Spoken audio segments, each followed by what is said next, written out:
Хайрлы кун, с вами учитель казахского языка. Сегодня мы начинаем изучать слова 500 золотых слов, второй уровень, третий лист.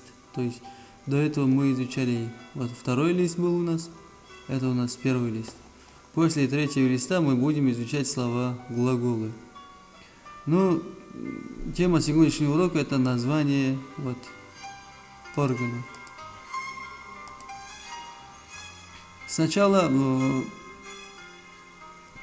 повторяйте новые слова на казахском языке вы и после сравните с моим произношением. Мозг, ми, горло, кеңірдек,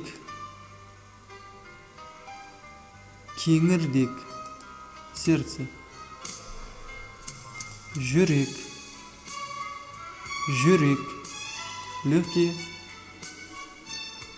өкпе, өкпе, печень,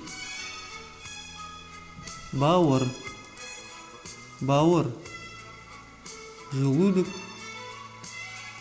ішек, ішек, почка,